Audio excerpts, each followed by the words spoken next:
In many parts of Nigeria, conversations around autism and neurodivergence are still shaped by myths, fear, and cultural assumptions. While medical experts describe autism as a developmental condition that affects communication, behavior, and social interaction, some people still see it through a spiritual lens. Awareness may be growing globally, but for many families, raising neurodivergent children in Nigeria, stigma remains a daily reality. In some communities, affected children are hidden from the public, denied education, or misunderstood because of how they communicate or behave. On the streets of Ijebu-Ode in Ogun State, this young boy moves from one area to another, seeking help from strangers. The young boy, who lives with autism and partial paralysis of his left wrist, also faces other developmental and health-related challenges.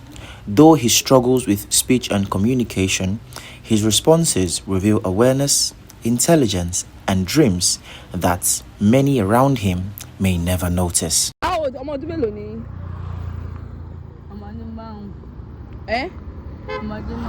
Márùn-ún ṣe sure ẹ ju 5 lọ o tí bá ní pé kẹ́ kọ́ṣẹ́ máa lè kọ́ṣẹ́ iṣẹ́ wo lẹ fẹ́ kọ́ ẹ kò yé mi gan lẹ sọ ẹ irú iṣẹ́ wo nìyẹn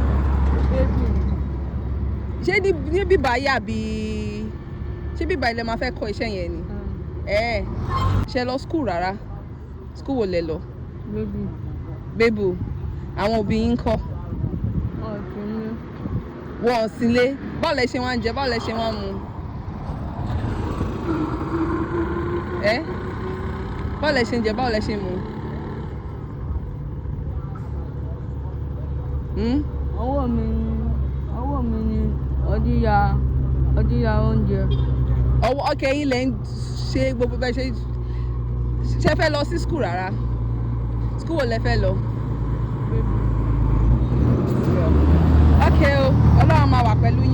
I'm not going to blame the parents because I'm sure it's not going to be easy on them taking care of child and having a child that's not well formed, so it's kind of make a kind of shame to them, but that's not a justified reason for them to lock up the child and maltreat the child, because it's not the child's fault. The same way it's not the parent's fault, same way it's not the child's fault.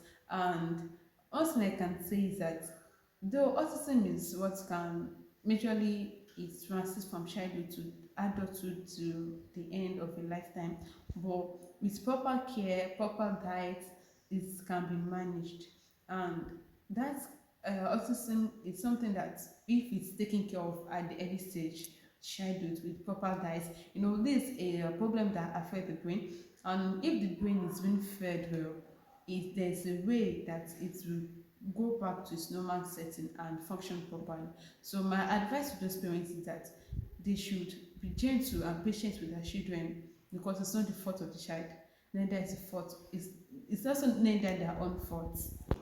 People having this form of disability, from my experience with those that I've seen or lived with, often tend to be slightly aggressive. They are sensitive to noise, anything loud, sort of like triggers their aggressiveness, because they can be quite aggressive. And I would say you have to be calm with them.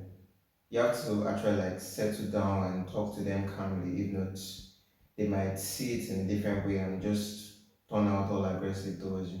There are certain things you shouldn't say to them that can trigger them, and special care. For advocates, moments like this challenge common assumptions that neurodivergent individuals are capable of learning, working, or contributing meaningfully to society. Health practitioners say misunderstanding and delayed intervention often worsen the situation for affected families. As well, it's not the parents' fault, the fault, and it's not the child's fault as well. They need adequate love. We have most of them that are talented, like dancing, Some sing a lot, but because people don't want to be with them, most of the parents were ashamed to have them as children. That is why most of them are locked up. And it's not the solution to it.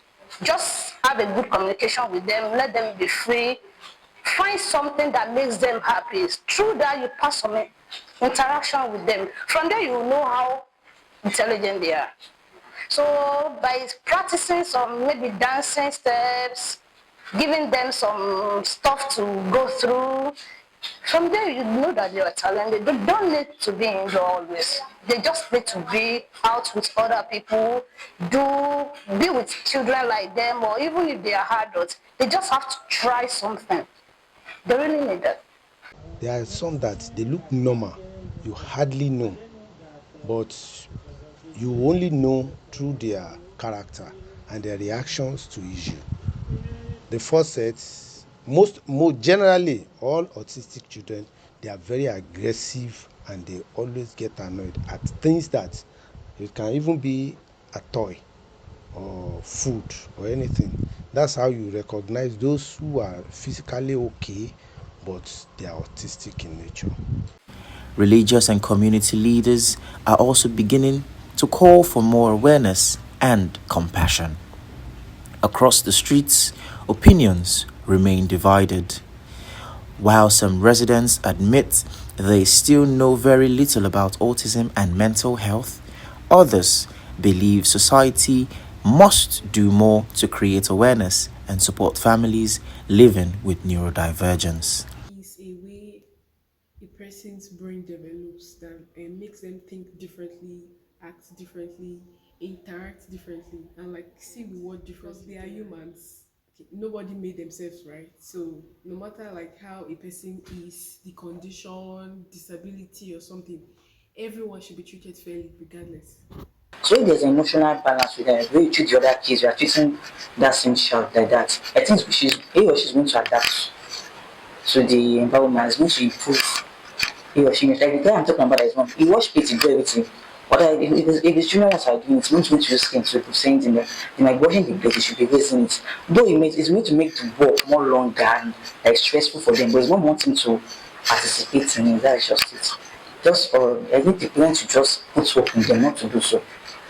So just allow them to meet socially, like not locking them up, showing them love too. Discrimination is part of us, and people don't know that such people, it's not by their doing, just nature of their process, especially and deformity of them. And our mode of discriminating has put us as unnice people, so that other parts of the world they see us as not being kind to fellow human beings.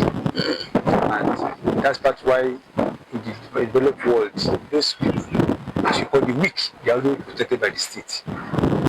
As conversations around mental health and neurodivergence continue to gain attention globally, stakeholders say true inclusion must begin with understanding, education, and empathy.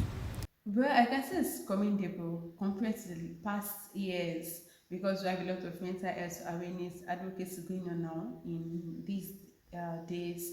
And I can see the Nigerians are trying, we are really improving in that. I recommend taking proper rest when need be. As much as we need to be productive, we need to work hard. There's also a place of you taking rest when the need be. Instead of getting overwhelmed, getting anxious, take rest when need be. It has a way of refreshing both the mind and the body. And the aspect of also eating well also affects our mental health because there's a relation between our body system and the food we eat, and also a relation between our brain and the food we eat. Let's starting from workplace, because most people are always so busy, they like neglect themselves, and they sort of just work like robots or like zombies, they just keep going. So I feel the workplace can also come in and maybe organize staff retreats. Maybe it could be monthly retreats, it could be recreational activities, just to take the minds of people off work and try to make them have some fun. All right. So this is also going to help them mentally also. Because beyond the diagnosis are people still searching for acceptance, dignity, and a place in society. Chris Musa, reporting from Ijebu, Ogun State.